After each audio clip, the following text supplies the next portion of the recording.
सभी मित्रों को गुड मॉर्निंग, राम राम। तो जैसे राजस्थान पशु फीचर में हमने पहले देखा था भेड़ की नस्ल, तो उससे आगे आज जो हम देखने वाले हैं ऊंट की जो नस्ल है उसके बारे में कुछ इम्पोर्टेंट जानकारी जो आपके सामने शेयर कर रहे हैं। तो आइए शुरू करते हैं राजस्थान में ऊंट की नस्ल। ठीक है, ऊंट की नस्लों की बात करें, 20वीं जो पशु गणना जो हुई थी, 20वीं जो पशु गणना राजस्थान में, तो ऊंट की कुल संख्या जो है 2.13 लाख है भाई राजस्थान। 20वीं जो पशु गणना है इसके दौरान 2.13 लाख। ठीक है, ऊंटों की संख्या में क्या कमी हुई है? हाँ, तो अब की बार क्या हुई है? कमी हुई है। 34.69% क्या हुई? अब की बार कमी हुई है ऊंटों की संख्या। देश में ऊंट देश में जो स्थान जो है राजस्थान का ऊंट के मामले में, तो वो पहला है, यानी कि सबसे ज्यादा ऊंट कहाँ पे पाए जाते हैं? राजस्थान। ठीक है। सर्वाधिक ऊंट वाला जिला जो है वो कौन सा है? जैसलमेर। तो जैसलमेर में जो है सबसे ज्यादा ऊंट पाए राजस्थान, और सबसे कम ऊंट प्रतापगढ़ में पाए जाते। ठीक है, वैज्ञानिक नाम इसका आपको पता ही है, केमल्स। केमल बने ऊंट भी होता है वैसे ही केमल्स। ठीक है, इसका जो कुल जो है यानी कि वंश की बात करें तो केमिलिडी केमेलिडी केमेलिडी जो है इनका क्या वंश, यानी कि ऊंटों का जो वंश जो है कुल, उसकी बात करते हैं कि ऊंटों का कुल कौन सा है, किस कुल से बिलोंग करते हैं, तो ये जो है केमेलिडी जो कुल जो है उससे बिलोंग करते हैं। उत्पत्ति स्थल की बात करें तो उत्तर अमेरिका में इनका क्या माना जाता है? उत्पत्ति स्थल माना जाता है कौन सा? उत्तरी अमेरिका में। ठीक है, भारत में कुल ऊंटों की संख्या कितनी है भाई? 2.5 लाख है। ठीक है, भारत में जो कुल ऊंटों की संख्या जो है वो कहाँ कितनी है भाई? 2.5 लाख। ठीक है, 2.5 लाख। लेकिन राजस्थान की बात करें तो 2.13 लाख है। ठीक है, विश्व में भारत का स्थान कौन सा है? तो ऊंटों के मामले में विश्व में भारत का स्थान कौन सा भाई? 10वें, यानी कि 10वें स्थान पर भारत है विश्व में। यानी कि पूरे विश्व में भारत का ऊंटों के मामले में कौन सा स्थान है? तो ऊंटों के मामले में भारत का 10वां स्थान। गर्भ काल की अवधि बात करते हैं हम, तो 390 दिन, यानी कि 13 माह में। 13 माह में ये क्या करते हैं भाई? बच्चा, जो ऊंटनी जो है वो क्या करती है? बच्चा पैदा करती है। 390 दिन माना गया इनका, 390 दिन में इनका क्या है भाई? गर्भ काल की अवधि होती है। ठीक है, और रेगिस्तान का जहाज किसको बोला जाता है? रेगिस्तान का जहाज जो बोला जाता है वो किसको बोला जाता है? ऊंट को बोला जाता है। गुणसूत्रों की बात करें तो टू अन बराबर कितना है भाई? 34। ठीक है, टू अन बराबर कितना है भाई? 34, 74, सॉरी 74। टू अन बराबर 74, यानी कि अन बराबर 74/2। ठीक है, तो 7 दो छके दो तिये, 1 मिनट रुक। हाँ, तो 2 तिये 6 और बच गया कितना? 1। 2 7 14। ठीक है, यानी कि 37। दोनों में 37 क्या होते हैं भाई? गुणसूत्र होते हैं भाई। तो इसका अगर पूछ ले, अगर उत्तर में सवाल, उत्तर में यानी कि प्रश्न में अगर आए, दो अन बराबर 74। ठीक है, तो इसका जो उत्तर जो होगा, यानी कि ऊंट में गुणसूत्रों की संख्या जो आ जाए 2 अन बराबर 74 है, तो 2 अन बराबर 74 ही होगी। अगर 37 आ जाए तो भी सही है। मुख्य बीमारी, यानी कि ऊंट में जो मुख्य बीमारी होती है उसको बोलते हैं शराब। ठीक है, तो ये ऊंट के बारे में जो 20वीं जो पशु गणना जो थी उसके बारे में कुछ इंपॉर्टेंट तथ्य जो थी, ठीक है, यानी कि ऊंट का जो वैज्ञानिक नाम है वो कौन सा है, ऊंट का गर्भकाल कौन सा है, ऊंट का गर्भकाल कितना, 390 दिन का, ठीक है, और विश्व में ऊंट के मामले में भारत का स्थान कौन सा, 10वां, कुल भारत में ऊंटों की संख्या कितनी है, 2.5 लाख, ठीक है, रेगिस्तान का जहाज किसको बोला जाता है, ऊंट को, गुणसूत्रों की बात करें 37 या 2, अन्न बराबर 74, ठीक है, मुख्य बीमारी इसकी क्या है, सिरा।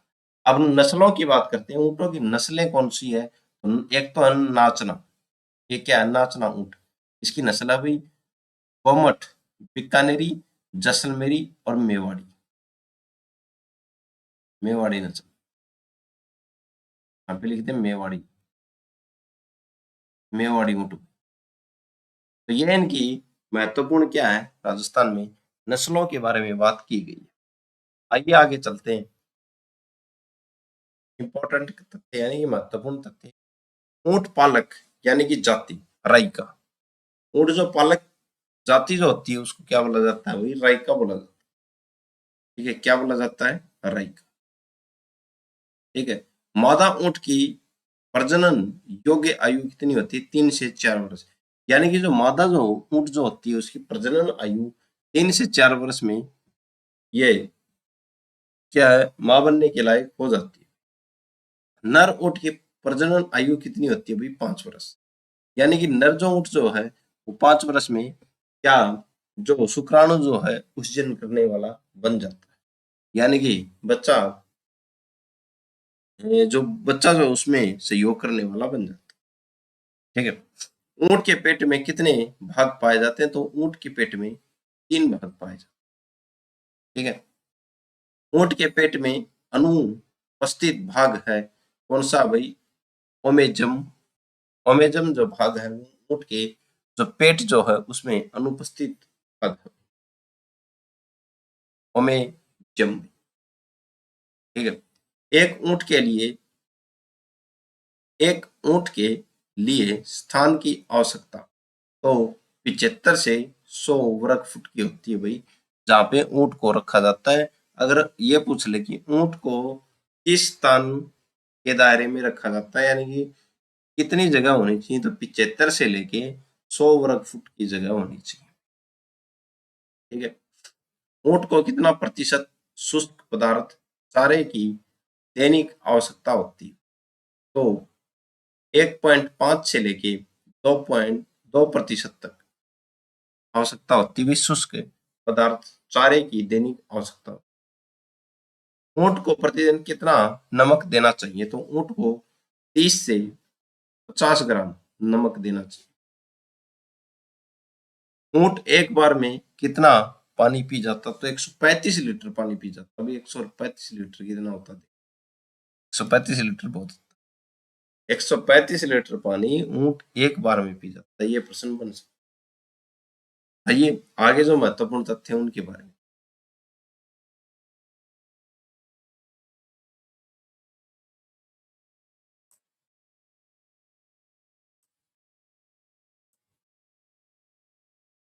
आइए आगे देखते हैं। नर ऊंट का औसत भार कितना होता है, तो जो नर जो ऊंट होता है इसका औसत भार 500 से लेके 700 किलोग्राम तक, ठीक है। और मादा जो ऊंट है इसका औसत भार कितना होता है, तो 400 से लेके 600 किलोग्राम तक। नर ऊंट की बात करें तो ज्यादा होगा, कितना होगा, 500 से लेके 700, और मादा ऊंट की बात करें तो 400 से लेके 600 किलोग्राम भार होगा।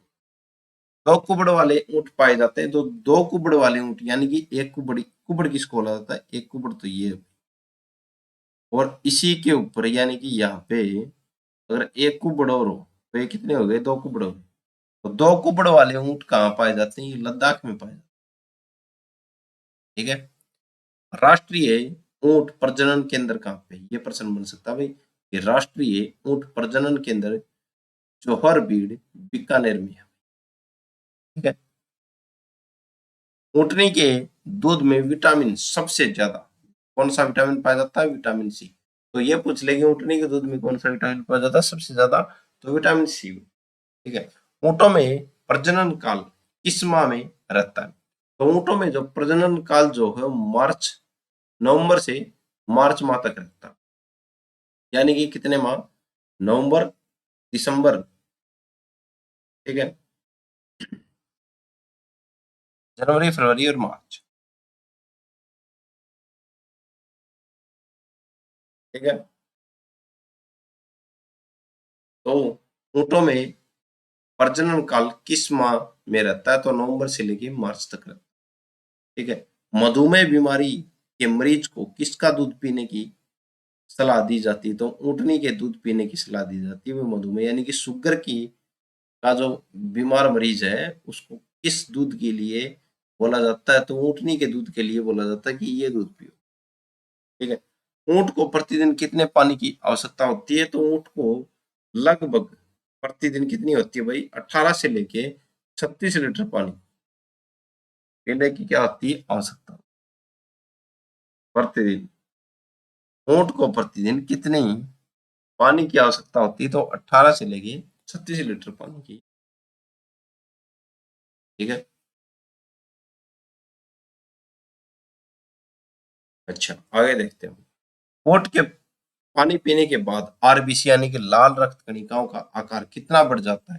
तो 240% बढ़ जाता है। अगर ऊँट पानी पीता है तो इनकी जो लाल रक्त कणिकाएं हैं उनका आकार कितना बढ़ जाता है ऊँट की? तो 240% बढ़ जाता है। आगे देखते हैं नस्लों के बारे में। तो ऊँट की जो नस्ल है सबसे बीकानेरी ऊँट फेमस नस्ल है। उत्पत्ति स्थान राजस्थान का बीकानेर जिला। बीकानेरी नस्ल का जो ऊँट है वो उत्पत्ति स्थान कौन सा है? राजस्थान का बीकानेर। विश्व के ऊँटों में सबसे सुंदर नस्ल है कौन सी? बीकानेरी नस्ल। विश्व के ऊँटों में सबसे सुंदर नस्ल कौन सी है? तो बीकानेर। विशेषता की बात करते हैं। ऊँट का रंग ज्यादातर गहरा भूरा यानी कि काले रंग का होता है, ये देखिए, ठीक है। ऊँट की ऊंचाई जमीन से थुई तक यानी कि जमीन यहाँ से लेके और यहाँ तक, ये है थुई, ठीक है। थुई तक है 10 से 12 फीट, ठीक है। इसकी थुई बड़ी व पीठ के पीछे में होती है, ठीक है। इसकी जो थुई जो है वो बड़ी व पीठ के बीच में होती है, ये देखिए भी बीच में है थुई, ठीक है, पीठ के बीच में, ठीक। अच्छा, खोपड़ी गोलाकार एवं उठी हुई होती है। खोपड़ी जो है गोलाकार है और उठी हुई होती है, ठीक है। खोपड़ी आगे की ओर खत्म होती है, वहां एक गड्ढा पाया जाता है जिसे स्टाम्प कहते हैं। ये है वो गड्ढा, इसको क्या बोला जाता है? स्टाम्प, ठीक है। खोपड़ी गोलाकार एवं उठी हुई होती है, खोपड़ी आगे की ओर खत्म होती है, ठीक है। वहां एक गड्ढा पाया जाता है जिसे क्या बोला जाता है भाई? स्टाम्प बोला जाता है। आंखें चमकदार एवं बाहर निकली सी होती है। बीकानेरी ऊंट का संस्करण सिंधी एवं बलूची ऊंटों से है भाई, ठीक है। संस्करण की बात करें अगर बीकानेरी ऊंट का, तो सिंधी एवं बलूची ऊंटों से इसका क्या है? संस्करण है।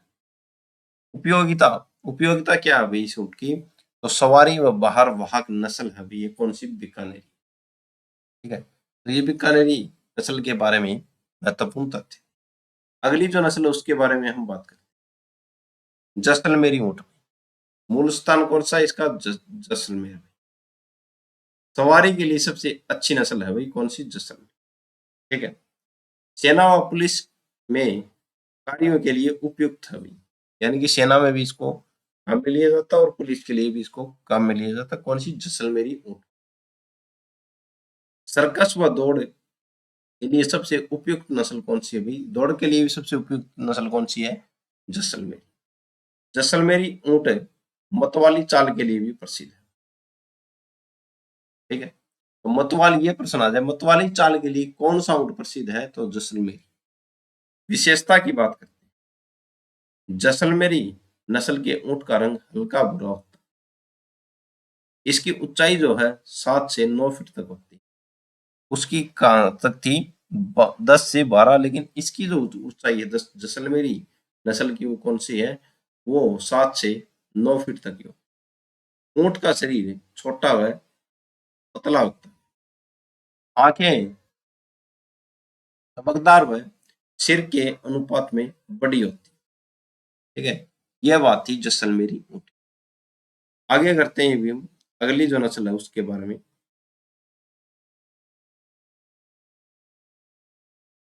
अगली नस्ल है हमारे पास मेवाड़ी ऊंट। मूल स्थान उदयपुर, मेवाड़ वाला क्षेत्र यानी कि उदयपुर। ठीक है, मादा दूध उत्पादन यानी कि 5 से 6 लीटर दूध दिन में देती है वही इस नस्ल की जो मेवाड़ी ऊंट की जो मादा जो होती है वो। ठीक है, विशेषता की बात करते हैं। इस ऊंट के नस्ल की लंबाई मंझले आकार की होती है। ठीक है, रंग हल्का भूरा, आंखें छोटी छोटी व सुस्त एवं मजबूत होती है। ठीक है, मुंह के नीचे का होठ गिरा होता है, यानी कि ये वाला जो होठ जो है गिरा होता है इसका। इस नस्ल की मुख्य पहचान है। ठीक है, शरीर पर बाल घने, सख्त एवं मोटे होते हैं। इस नस्ल के ऊंट की औसत गति 3 से 5 किलोमीटर प्रति घंटा होती है भाई। 3 से 5 किलोमीटर प्रति घंटा तरफ से ये दौड़ सकता है औसत से। यह नस्ल कृषि कार्य एवं भार ढोने के लिए उपयुक्त है। ठीक है, कौन सी नस्ल है भैया, मेवाड़ी नस्ल। ठीक है, ये मेवाड़ी नस्ल की विशेषता।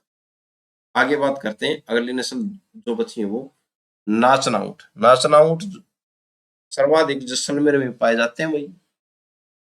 ठीक है, सवारी व तेज दौड़ने की दृष्टि से महत्वपूर्ण ऊंट है भाई। बीएसएफ जवानों के पास यही ऊंट मिलता है।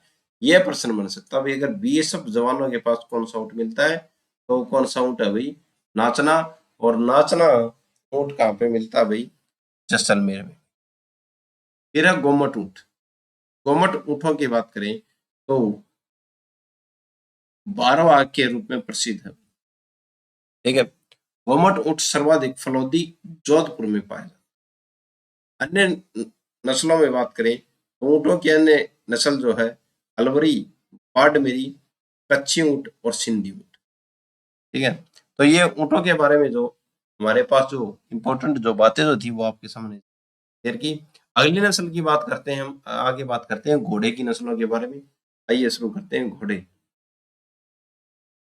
घोड़ा, तो राजस्थान में घोड़ों के बारे में 20वीं पशु गणना राजस्थान। ठीक है, घोड़ों की कुल संख्या कितनी है भाई, 0.34 लाख। ठीक है, ये कहाँ पे है भाई, राजस्थान। घोड़ों की संख्या में कमी कितनी हुई है आपकी बार, 10.85% की क्या हुई भाई, कमी हुई। ठीक है, देश में स्थान, तो देश में घोड़ों के मामले में राजस्थान का स्थान कौन सा, तीसरा। और प्रथम स्थान पे कौन आता है, उत्तर प्रदेश। सबसे अधिक घोड़ा किस जिले में होता है भाई, बीकानेर में पाए जाते हैं। और सबसे कम घोड़े डूंगरपुर। इसका जो नाम जो है वैज्ञानिक नाम इक्कस। इक्कस क्या है इसका वैज्ञानिक नाम है, अश्ववंश। अश्ववंश से इनका क्या है भाई कुल, अश्ववंश। इक्वडी, इक्वडी वंश या अश्ववंश, इनका क्या है भाई कुल है भाई, इनका घोड़ा। उत्पत्ति स्थल की बात करें तो उत्पत्ति स्थल कौन सा है इनका, उत्तर अमेरिका। ठीक है, भारत में कुल घोड़ों की संख्या कितनी हुई, 5.44 लाख है भाई भारत में कुल घोड़ों की संख्या। मुख्य बीमारी की बात करें, घोड़े में जो मुख्य बीमारी होती है उसे क्या बोलते हैं भाई, क्या बोलते हैं भाई, ग्लैंडर्स। ठीक है, तो घोड़े की कुल संख्या की बात कर ली 0.34 लाख। घोड़े की संख्या में कमी हुई है अब की बार कितनी, 10.85%। देश में घोड़ों में स्थान राजस्थान का तीसरा। सबसे ज्यादा घोड़े कहाँ पे है, उत्तर प्रदेश में। सबसे अधिक घोड़े राजस्थान में कहाँ पे, बीकानेर में। सबसे कम घोड़े डूंगरपुर में है। और 21 इनका क्या वैज्ञानिक नाम है, अस्सव वंश से ये संबंधित है। उत्पत्ति स्थल उत्तर अमेरिका। भारत में कुल घोड़ों की संख्या 5.44 लाख और मुख्य बीमारी घोड़ों की कौन सी है भाई? लैंडर्स। ठीक है। गर्भ काल की बात करें तो 10 से 12 महीना। ठीक है, 10 से 12 महीना, 326 से लेके 354 दिन, इनका क्या गर्भ काल का समय। गुणसूत्रों की बात करें तो 2 अन बराबर 64, यानी कि अन बराबर 64/2, 32, 32। ठीक है, यानी कि 2 अन बराबर 64। ठीक है, और केंद्रीय अस्सव उत्पादन परिसर कहां पर है भाई? जोहड़बीड़ बीकानेर में। और ऊंट वाला भी कहाँ पे था? यहीं पे था भाई, जोहड़बीड़ बीकानेर। घोड़ों वाला भी कहाँ पे है? केंद्रीय अस्सव उत्पादन परिषद, जोहड़बीड़ बीकानेर भाई। और नस्लों की बात करें राजस्थान में तो मलानी मारवाड़ी घोड़ा, काठियावाड़ी घोड़ा। ठीक है, इनके बारे में हम देखें। आइए नस्लों के बारे में।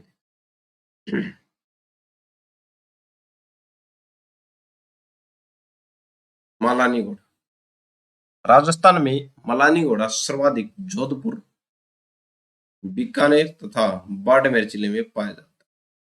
मलानी घोड़ा राजस्थान में सबसे मजबूत नस्ल का घोड़ा माना जाता है। ठीक है, महाराणा प्रताप का चेतक घोड़ा भी मलानी नस्ल का घोड़ा। ठीक है, तो ये इंपॉर्टेंट है कि मलानी, तो चेतक जो घोड़ा जो था वो किस नस्ल का था? मलानी नस्ल। आइए अगली जो नस्ल है उसके बारे में हम देखते हैं। काठियावाड़ी घोड़ा, राजस्थान में काठियावाड़ी घोड़ा जालोर, सिरोही, डूंगरपुर जिले में पाया जाता है। काठियावाड़ी घोड़े का रंग बिल्कुल सफेद होता है। ठीक है, काठियावाड़ी घोड़ा राजस्थान में सबसे सुंदर घोड़ा माना। ये भी क्या है? इंपॉर्टेंट फैक्ट है। दो नस्ल जो थी हमने देख ली, आगे हम बात करें। ठीक है, पशुओं में गर्भकाल, मधुचक्र व मधकाल की अवधि। तो एक तरफ है कौन सा? पशु। एक तरफ क्या है? गर्भकाल की अवधि, मधुचक्र की अवधि और मधकाल की अवधि। आइए सबसे पहले बात करते हैं हम गाय की। 280 दिन से लेके 281 दिन का क्या होता है? गर्भ धारण का गर्भकाल की अवधि। ठीक। और मध्य चक्र की अवधि जो होती है 19 से लेके 21 दिन की होती है। मध्यकाल की अवधि की बात करें तो 10 से 24 घंटे की। ठीक है, अगर 10 से 24 घंटे में इनका संभोग हो गया तो बच्चा पैदा हो जाएगा, नहीं तो नहीं। भैंस की बात 307 दिन से लेकर 310 दिन की इनकी क्या गर्भकाल की अवधि और 21 दिन की मध्य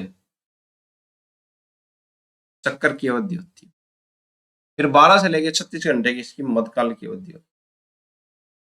बकरी की बात करें तो बकरी का जो गर्भकाल की बात 145 से लेकर 150 दिन में क्या कर देती है? वह बच्चा पैदा कर देती है।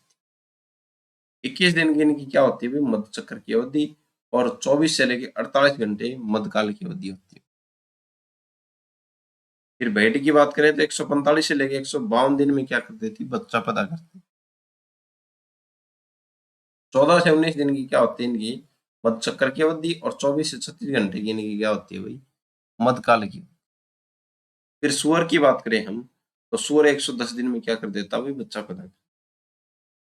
ठीक है, 24 से लेके 18 से लेके 24 दिन की इनकी क्या होती है? मध्यकाल की अवधि और 24 से लेके 32 घंटे की इनकी क्या होती है?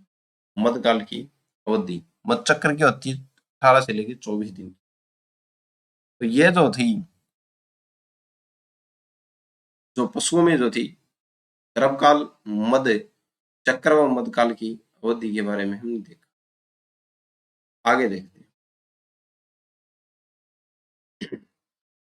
मांस, दूध व अंडों का देश व राज्य में उत्पादन व स्थान।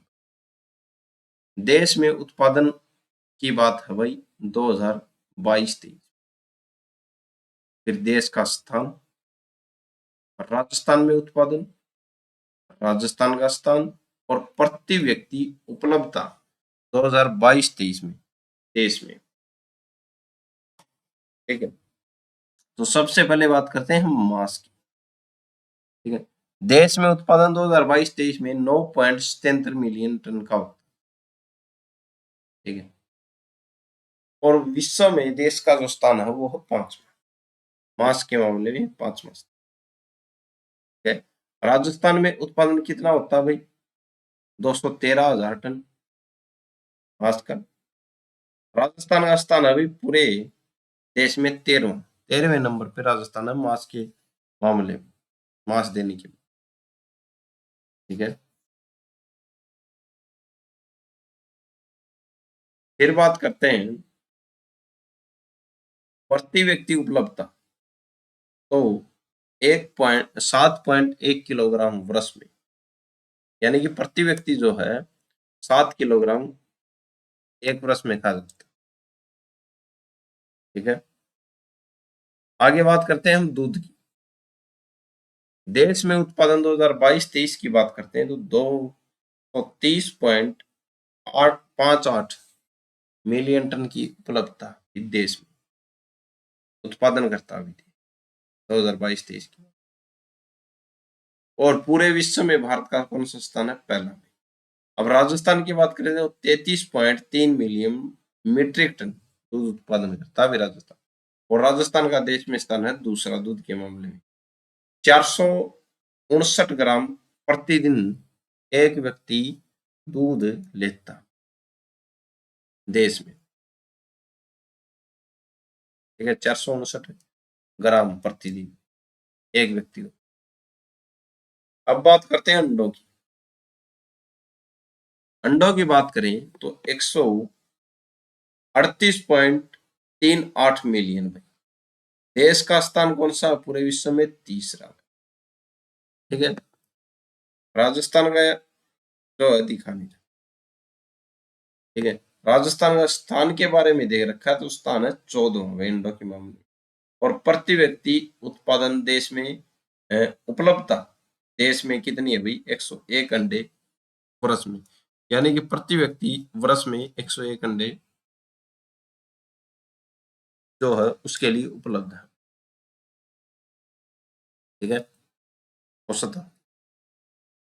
राजस्थान देश में 14.44% दूध उत्पादन के साथ दूसरे नंबर पर।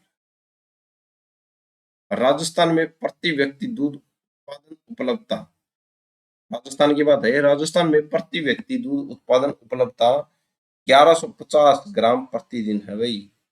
1150 ग्राम प्रतिदिन एक व्यक्ति दूध ले सकता, प्रति व्यक्ति दूध उपलब्धता। राजस्थान प्रति व्यक्ति दूध उपलब्धता में दूसरे स्थान पर। ठीक है, ICMR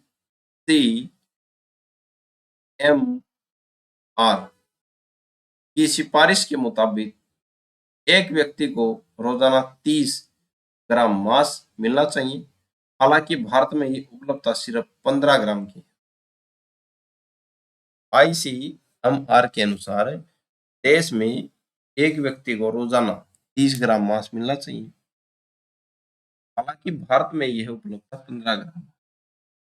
तो ये थी भारत में मांस, दूध व अंडों का देश में स्थान। अगर ये पूछ ले मांस के मामले में राजस्थान का स्थान 13वां, दूध के मामले में राजस्थान का स्थान दूसरा, और अंडे के मामले में राजस्थान का स्थान 14वां। आइए आगे बात करते हैं पशुओं के चमड़े एवं हड्डियों का उपयोग। हड्डियों का उपयोग और चमड़े का। तो पशु है इनकी हड्डियों और चमड़ों का उपयोग। हड्डियों का उपयोग कहाँ कहाँ किया जाता है पशुओं की का? एक तो दवाइयों में, मसाले में, स्वास्थ्य देखभाल, उत्पादन और पोषण में भी, पशु चारण में भी, औद्योगिक कच्चे माल में भी, जिलेटिन बनाने में, बटन और प्लास्टिक बनाने में, चीनी बर्तन बनाने में, प्लेट और बटन बनाने में, पोल्ट्री फीड और पालतू भोजन बनाने, ये हड्डियों का उपयोग किया जाता है पशुओं के, ये हड्डियों का उपयोग यहाँ का दवाइयों में, मसालों में, स्वास्थ्य देखभाल, उत्पादन, पोषण, पशुचारण, औद्योगिक कच्चे माल, जिलेटिन बनाने में, बटन और प्लास्टिक बनाने में, चीनी बर्तन बनाने में, प्लेट और बटन बनाने में, पोल्ट्री फीड और पशु और पालतू भोजन बनाने। अब चमड़े का उपयोग कहाँ कहाँ? चमड़े का एक तो जूते में, फर्नीचर में, कंबल में और कपड़े में, ड्रम जैसे संगीत वाद्य यंत्र में, ढोलक, हेडबैंग, बैग और भाई खेल उपकरण, अवन, रुद्र वाद्य यानी कि ताल वाद्य में वही, दस्ताने में और शस्त्र में। ये किसका उपयोग होता है भाई? चमड़े का, पशुओं के चमड़े। आगे बात करते हैं, यहाँ आगे आइए। राजस्थान में पशु मेले, पशु मेलों की बात, पशु मेले राजस्थान में कहाँ? श्री मल्लीनाथ पशु मेला तिलवाड़ा बालोतरा लूनी नदी के किनारे लगता है भाई, श्री मल्लीनाथ का मेला। ठीक है, किसके लिए फेमस है भाई? तो गोवंश कौन सा है? थार पारकर और कांकरेज जो नस्ल है उसके लिए प्रसिद्ध है भाई। ठीक है, कब लगता है? चैत्र कृष्णा 11 से चैत्र शुक्ल 11 अप्रैल, अप्रैल महीने में। ठीक है, श्री मल्लीनाथ का मेला बालोतरा लूनी नदी के किनारे थार पार कर काकरे जो गाय है वो आती हैं इसमें, उनके लिए फेमस है। और कृष्ण चैत्र कृष्ण 11 से चैत्र कृष्ण शुक्ल 11 तक, अप्रैल महीने में सीधा पूछ। फिर श्री बलदेव पशु मेला मेड़ता नागौर में लगता, नागौरी नस्ल के लिए। ठीक है, चैत्र शुक्ल एकम से लेके पूर्णिमा तक अप्रैल महीने में लगता भैया। ठीक है, अगला जो मेला है श्री तेजाजी पशु मेला, पर्वतसर डीडवाना कुचामन में लगता। ठीक है, नागौरी नस्ल के लिए लगता। ठीक है, श्रावण पूर्णिमा से भाद्रपद यानी भाद्रपद अमावस्या अगस्त महीने में लगता। ठीक है, अगला जो मेला वो कौन सा? श्री गोमती सागर पशु मेला झालरा पाटन झालावाड़ में लगता है, मालवी नस्ल के लिए। वैशाख सुदी 13 से लेके ज्येष्ठ सुदी बुधी 5 तक मई महीने में लगता।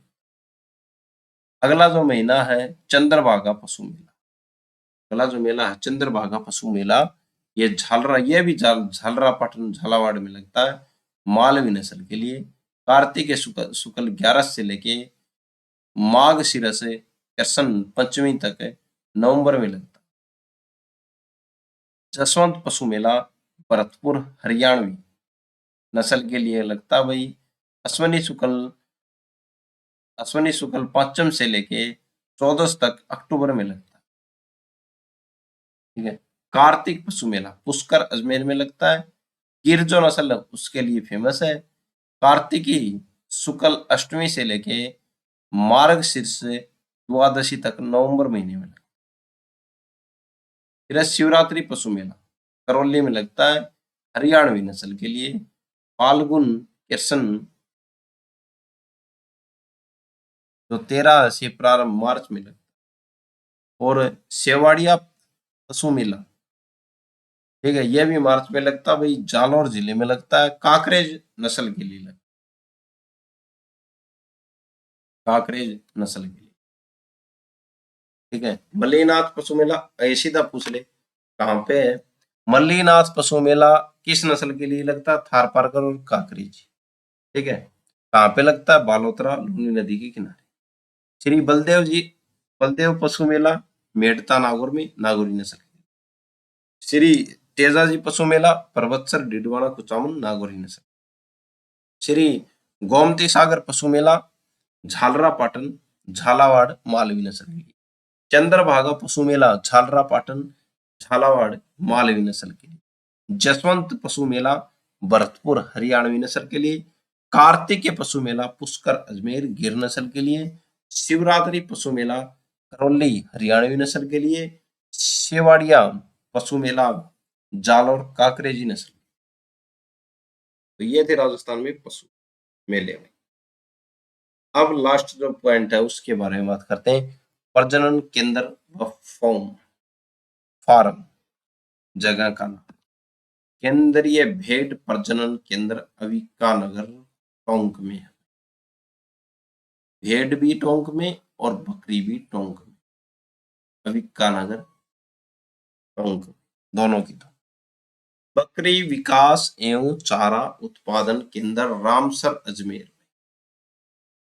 बकरियों का प्रजनन कहाँ पे होगा और भेड़ों का केंद्रीय बकरियों का प्रजनन भेड़ों का प्रजनन और बकरियों का अनुसंधान कहाँ पे होगा? अविकानगर टोंक में। लेकिन चारा कहाँ पे मिलेगा बकरी को? वो मिलेगा रामसर अजमेर में। केंद्रीय ऊंट प्रजनन केंद्र ये है जोहोड़ भीड़ बीकानेर। इसकी स्थापना 1984 में हुई थी। ठीक है। भैंस प्रजनन केंद्र बल्लभनगर उदयपुर में है भाई, उदयपुर में। ठीक है। आसव प्रजनन केंद्र पिलड़ा जोधपुर और जोहोड़ भीड़ बीकानेर। सुअर farm Alwar. Poultry farm Jaipur. कुक्कड़शाला अजमेर में है भाई। गाय भैंस का कृत्रिम गर्भधान केंद्र फ्रोजन सीमन बैंक पश्चिम जयपुर और मंडोर जोधपुर। फिर राज्य भेड़ प्रजनन केंद्र चित्तौड़गढ़ जयपुर फतेहपुर सीकर और बकलिया नागौर में। बकलिया नागौर। राज्य गोवंश प्रजनन केंद्र ये कहाँ पे हुई? बस्सी जयपुर। कुम्हेरा भरतपुर। डग झालावाड़। नौहर हनुमानगढ़। चांदन जैसलमेर और नागौर। यानी कि राज्य गोवंश प्रजनन केंद्र इन जगहों पे बनाए। फिर राज्य भेड़ प्रजनन केंद्र भी जोधपुर, ये 4 जगह पर है।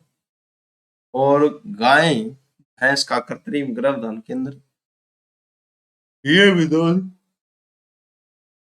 दो जगह पे है। फिर आसव प्रजनन केंद्र ये भी 2 जगह पे है। ऊंट प्रजनन केंद्र ये एक ही जगह पे है, बीकानेर जोहड़। तो आज की जो क्लास जो थी हमने लगभग सभी नस्लें आपके सामने पेश कर दी। सभी प्रजनन केंद्र हो गए इसी के अंदर। तो जैसा भी हमारे पास जो नॉलेज आती रहेगी आपके सामने शेयर किया जाएगा। तो आज के लिए इतना ही। धन्यवाद।